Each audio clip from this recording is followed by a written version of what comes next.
Yo recomiendo a quienes no vivan en España y no conozcan en profundidad lo que ha sido la lacra del terrorismo durante décadas en España, que antes de tomar una decisión piensen muy bien cuáles son las medidas que van a adoptar, porque hay muchas personas que han sufrido mucho. Es la recomendación que ha hecho hoy el director general de la Guardia Civil a Europa tras el más que probable pronunciamiento que realizará el Tribunal Europeo de Derechos Humanos en los próximos días para derogar la doctrina Parot, la que permite a la justicia en España acumular penas por delitos y que hoy por hoy mantiene en prisión a más de un centenar de presos etarras, además de más de una treintena de delincuentes. ¿Qué tal? Muy buenas tardes. El propio Gobierno, a través del secretario de Estado para la Seguridad, ha dicho hoy que la doctrina Parot es una herramienta importante no solo para la lucha antiterrorista, sino para combatir el crimen. Esto a la par de anunciar un importante recorte en el presupuesto para escoltas en el País Vasco y Navarra. Comenzamos.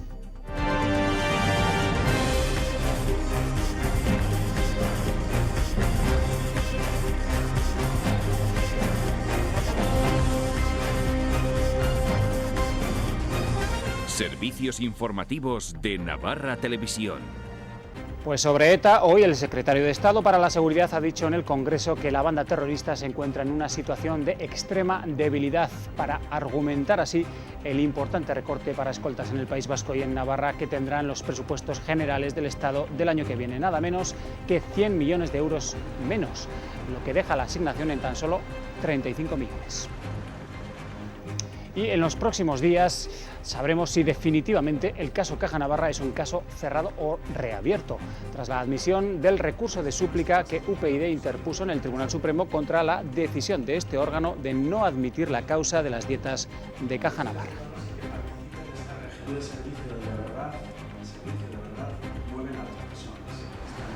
La ACDD saca los colores a los españoles con un informe que nos coloca a la cola de Europa en comprensión lectora y en matemáticas. El estudio está realizado en más de 20 países y está dirigido a personas entre 16 y 65 años. Tudela clausura hoy el primer Congreso Internacional sobre la figura de Benjamín de Tudela. Expertos de Europa y de Oriente Próximo conocen esa figura ilustre y un tudelano cuyo libro de viajes está considerado como el primer itinerario demográfico judío. Y Pamplona presenta los actos que conmemoran la reconquista de la ciudad frente a las tropas napoleónicas en 1813. El último fin de semana de octubre, la ciudad recreará con realismo la rendición de las tropas francesas. Y pese a estar inmersos en pleno parón liguero, Osasuna sigue trabajando hoy por segundo día consecutivo en doble sesión. Toda la preparación parece escasa para recibir al FC Barcelona dentro de semana y media en el estadio del Sadar. Osasuna intentará la gesta tal y como estuvo a punto de lograr la pasada campaña. No, el Barcelona Pamplona lo ha pasado mal, ¿no? El año pasado porque nos robaron. Así de simple. Si no, yo creo que a lo mejor nos hubieran ganado igual o no. Pero yo creo que el partido iba 1-0 y muy bien y estaba muy bien.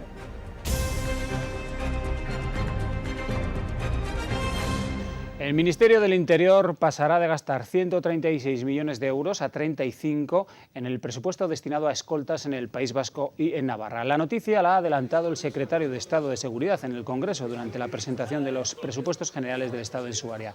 El número 2 de Interior se ha referido al estado de extrema debilidad en el que se encuentra ETA. Ha recordado que después de que decretase el cese definitivo de su actividad armada, la inseguridad como preocupación de los españoles se ha reducido. Y todo esto al tiempo en que el Gobierno de España fija su mirada en Europa, en concreto en el Tribunal de Derechos Humanos de Estrasburgo, que en los próximos días se va a pronunciar sobre la doctrina Parot. Hay inquietud por saber si finalmente, como así parece, quedará anulada esta herramienta con la que el Estado combate el terrorismo, además del crimen. Congreso de los Diputados, Benjamín López, buenas tardes, adelante. Hola, ¿qué tal? Muy buenas tardes. Hay mucha preocupación en el Gobierno por la posibilidad de que desde Europa se tumbe la llamada doctrina Parot. En este sentido, el Gobierno ha querido lanzar hoy dos mensajes muy claros. Uno, que esa doctrina se ajusta perfectamente a la legalidad, como ha avalado aquí en España el Tribunal Supremo y también el Tribunal Constitucional. Y dos, que estamos ante una herramienta que es vital para la lucha contra el terrorismo, pero no solo contra el terrorismo, sino contra las formas más atroces del crimen. En este sentido, el director de la Guardia Civil, Arsenio Fernández de Mesa, ha querido lanzar un mensaje a los magistrados del Tribunal Europeo de Derechos Humanos, que se lo piensen 2 veces antes de emitir un fallo. Lo que sí tenemos muy claro es que el mantenimiento de la llamada doctrina Parot es una herramienta fundamental de la política para la lucha contra el crimen en general, no solo para la lucha contra el terrorismo, que desde luego también, sino para la lucha contra las formas más atroces de criminalidad. Secretario de Estado de Seguridad, Francisco Martínez, que considera que sería una mala noticia la derogación de la llamada doctrina Parot y recuerda que, aunque no tienen datos sobre el sentido del fallo de este tribunal, sí está España ya en una situación complicada porque hubo una primera sentencia desfavorable y ahora hay que esperar el fallo del recurso.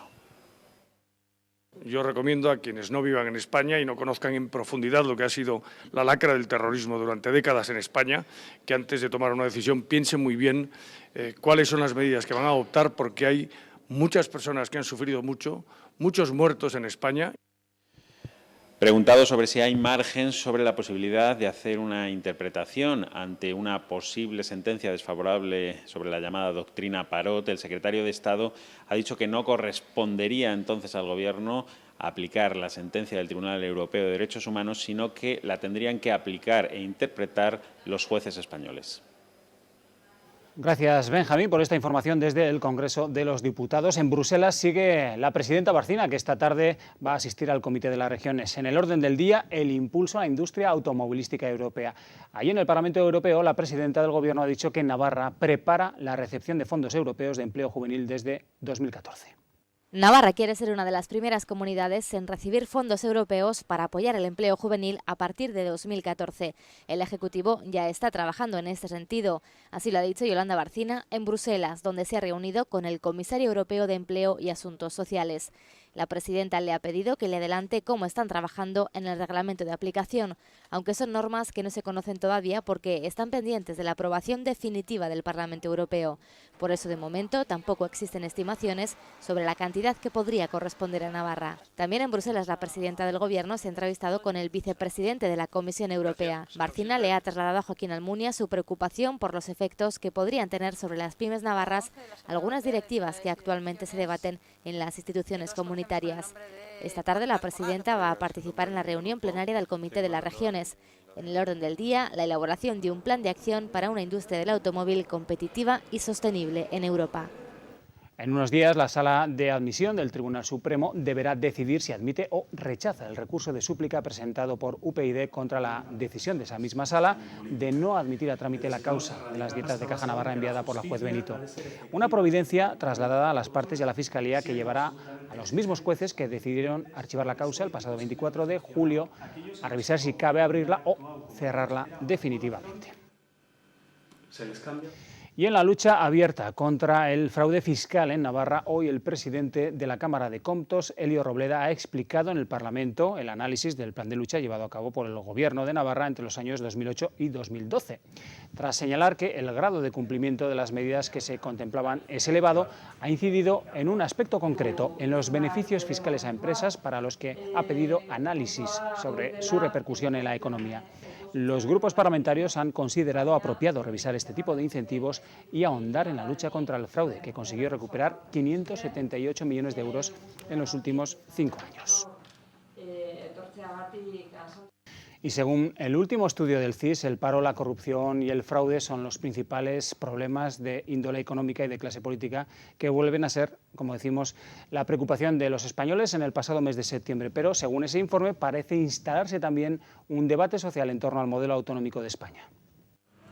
A la mayoría de los españoles les gusta España tal y como está, es decir, con sus 17 autonomías. El modelo de Estado no hay que cambiarlo. Lo que hay que cumplir es la Constitución. Con autonomías, seguir como estamos. La España autonómica es la organización territorial preferida del 33,3%. Hace tan solo un año, esa misma opción apenas la querían el 29,4%. Ir más allá, entiendo que sería crear estados independientes dentro de España. Y creo que no se trata de eso tampoco. Empezamos siendo bebés, ya somos adultos, pues no está mal que cada uno vaya desarrollando sus capacidades. La autonómica no es la única opción que crece. El independentismo aumenta tímidamente. El 9,7% de los ciudadanos querrían desligarse de España. tan solo unas décimas más que en septiembre de 2012. Optaría por una independencia o por un federalismo. Yo apuesto por la independencia. Significativo también el porcentaje de los que desean un Estado con un gobierno central, el 20,5%, baja 4 puntos respecto a hace un año. Los adultos españoles a la cola en matemáticas o comprensión de texto. Lo dice un informe de la OCDE que se ha realizado en 23 países. El nivel educativo de quienes tienen entre 16 y 65 años está muy por debajo de lo que se espera. De nuestra edad no, lo que pasa es que la juventud hoy día yo pienso que la forma es distinto. Con muchas menos faltas que algunos jóvenes de ahora. Pero hombre, si el problema es sencillo, desde luego que lo solucionas, pero ya problemas un poco más complicadillos, bueno, los que hemos hecho hasta el bachiller superior, que no hemos hecho carrera, bueno, pues quizá nos cueste un poco más. También he sido profesor y sí que los alumnos suelen tener problemas con las matemáticas más que con otras asignaturas, eso es cierto. A los adultos españoles les han sacado los colores en el último informe de la OCDE. Un examen de competencias básicas realizado en 23 países revela que los conocimientos en ciertas áreas de los españoles de entre 16 y 65 años dejan mucho que desear, sobre todo en comprensión lectora y en matemáticas. España se sitúa a la cola con el peor nivel educativo, 20 puntos por debajo de la media. Según este informe, tenemos problemas para entender el prospecto de los medicamentos y también se nos resisten algunas obras literarias. En comprensión lectora nos situamos a la cola por delante de Italia. Pero a la hora de hacer números nuestra comprensión cae en picado. Con 23 puntos por debajo de la media las cuentas se nos resisten. Nos cuesta traducir las facturas de la luz o incluso en las tareas más cotidianas como ir al supermercado y entender el ticket de la compra.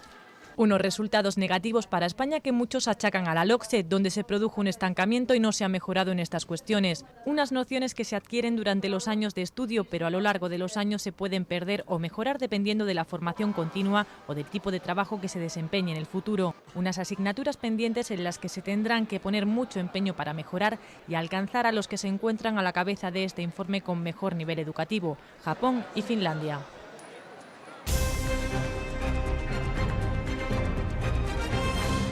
Pamplona celebrará el último fin de semana de octubre el bicentenario de la rendición de los franceses y la liberación de la ciudad. Más de 200 recreadores históricos van a participar en las batallas que simularán por la ciudad y especialmente por el recinto amurallado de Pamplona. Volverán a escucharse los cañones, la ciudad olerá a pólvora y la bandera francesa ondeará en la ciudadela. 200 años después de la rendición de los franceses y la liberación de Pamplona, la ciudad retrocederá en el tiempo para revivir lo que fue aquella época. El último fin de semana de octubre, la capital navarra recreará uno de los últimos episodios de la Guerra de la Independencia. La oportunidad de conocer un momento histórico quizás poco apreciado o poco conocido por los pamploneses. Yo creo que no muchos pamploneses saben que Pamplona fue la última ciudad liberada de los franceses durante la Guerra de la Independencia. El recinto amurallado de Pamplona y la ciudadela serán los escenarios principales de la recreación del sitio y la capitulación de la ciudad. Participarán más de 200 recreadores históricos venidos de diferentes países y lucirán copias exactas de los uniformes de los ejércitos que participaron en aquella contienda del siglo XIX. Es la primera vez que el ayuntamiento recrea aquella página de la historia de Pamplona y confía en que sea un hito turístico para la ciudad. Pues 50 participantes de distintos puntos del centro de Europa y Oriente Próximo asisten en Tudela al primer Congreso Internacional sobre la figura de Benjamín de Tudela, viajero judío medieval cuyo legado quiere potenciar la red de juderías. En la capital ribera está nuestra compañera Merche Añón. Merche, adelante, muy buenas tardes.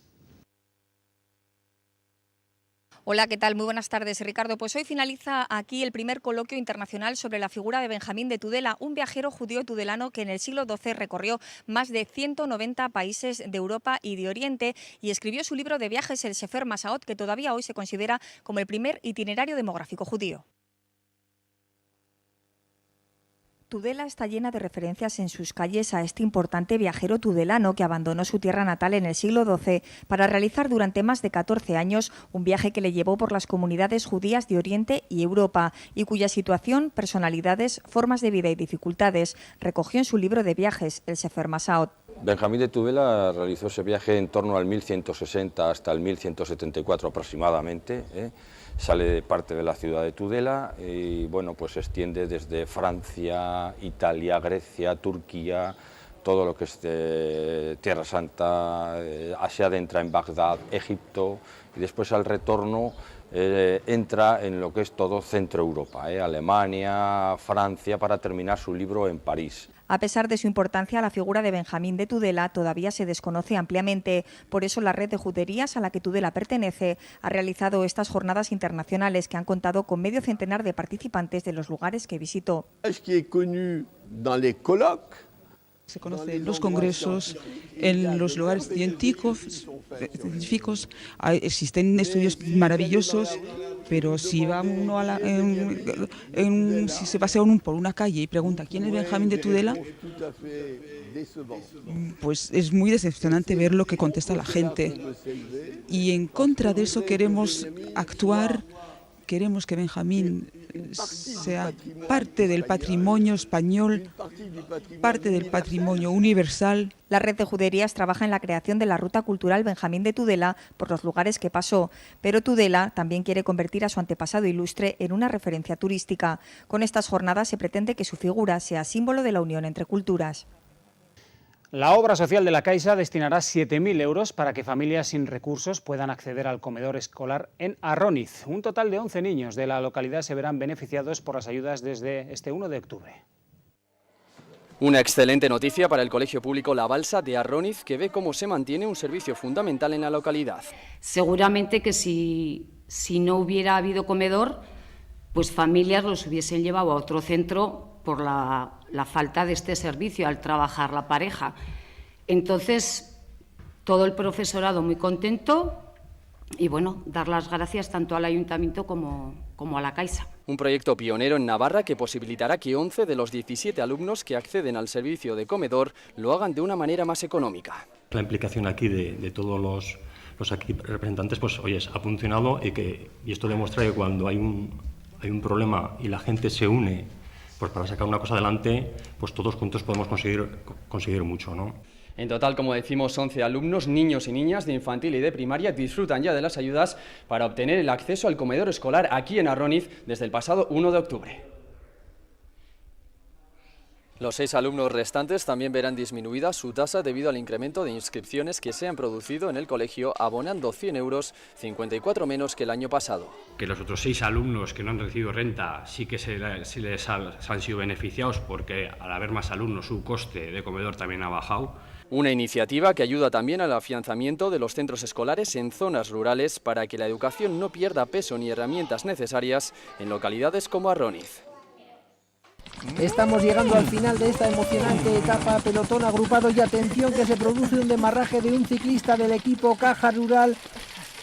Va a ganar, victoria para el equipo Caja Rural. Caja Rural de Navarra patrocina los deportes.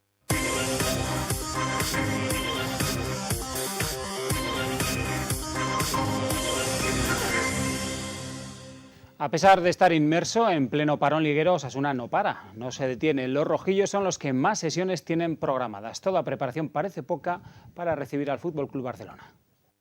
Segundo día consecutivo con doble sesión. Javi Gracia no da respiro a los suyos para consolidar la impronta que ya se comienza a ver sobre el césped. Pero he considerado que hace falta en todos estos entrenamientos y bueno, nosotros todo lo que sea pues que mejorar y que vaya todo mejor, pues encantados. Con muchos entrenamientos, pero en esta ocasión los jugadores disfrutan de una pausa tranquila, no como la última en la que se produjo el cambio de entrenador. Por un día creo que nos toca saborear de un par de semanas de haber ganado y de estar tranquilos y bueno, y a ver si estos dos partidos que vienen que son complicados, el Barcelona y el Sevilla, pues podemos sacar algún punto. El primero, el del Barcelona. Arribas recordó lo acontecido el año pasado en el que una polémica actuación de Muñiz Fernández les privó de haber sumado al menos algún punto. Siempre que ha venido el Barcelona a Pamplona lo ha pasado mal, ¿no? El año pasado porque nos robaron, así de simple. Si no, yo creo que a lo mejor nos hubieran ganado igual o no, pero yo creo que el partido iba 1-0 y muy bien y estaba muy bien.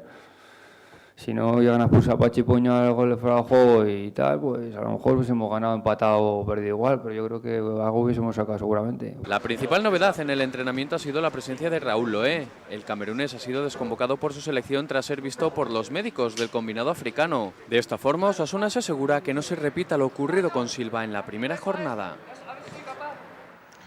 Pues con la vuelta de Loé son 2 los internacionales de Osasuna que están con sus selecciones, Silva y Núñez. 12 tiene su rival, el Barcelona, repartidos por el mundo. Entre esa docena no está Leo Messi. El astro argentino está en Barcelona acudiendo a rehabilitación para recuperarse a tiempo de cara al choque ante Osasuna. No es la única preocupación en el club rojillo, aunque el técnico azulgrana, Tata Martino, podría reservarlo para el Milán y el clásico contra el Madrid.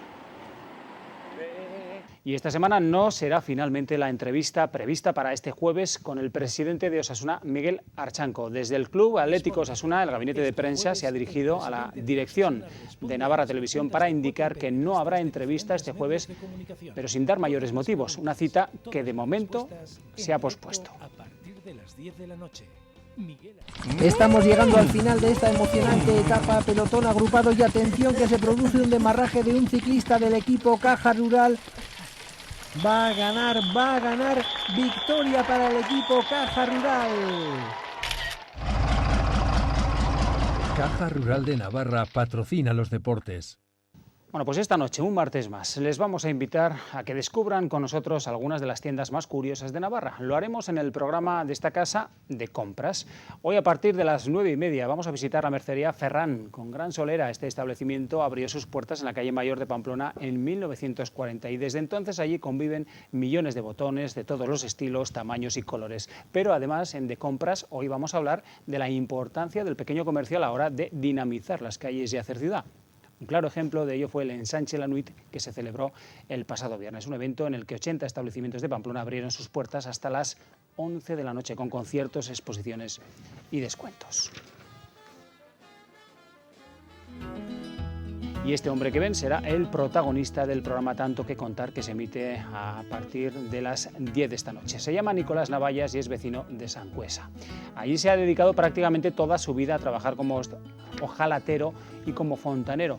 Ahora, a sus 88 años, este artesano del plomo reproduce los monumentos de su pueblo, convirtiéndolos en pequeñas obras de arte. Es un hombre campechano, de sonrisa fácil y que todavía conserva, por cierto, el que ha sido su coche durante las 4 últimas décadas. Montados en él vamos a repasar parte de una vida que contiene muchas cosas que contar.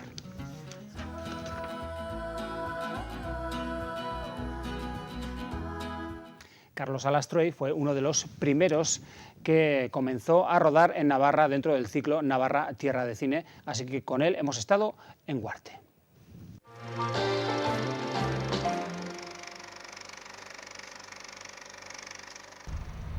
Isla 10-1, segunda.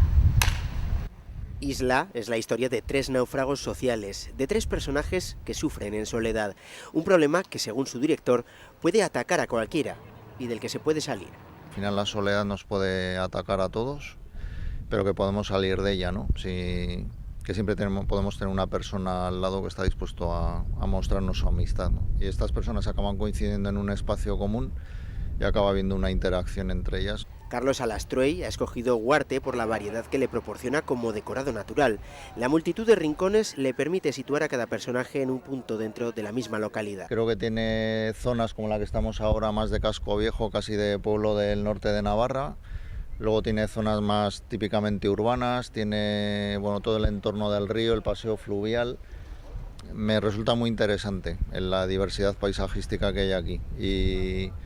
Y también cada personaje empieza en uno de los ambientes diferentes de Huarte y al final confluyen en un mismo lugar que es el río, ¿no? Alastruey ve con buenos ojos la iniciativa Tierra de Cine, una forma de matar 2 pájaros de un tiro, la promoción de los cineastas y de los espacios naturales navarros. Va a usar los materiales que creemos precisamente para promocionar Navarra y de paso a los propios cineastas, ¿no? Entonces creo que es algo que puede funcionar bien a varios niveles. El ganador del certamen, Navarra Tierra de Cine, se embolsará un premio de 2.500 euros.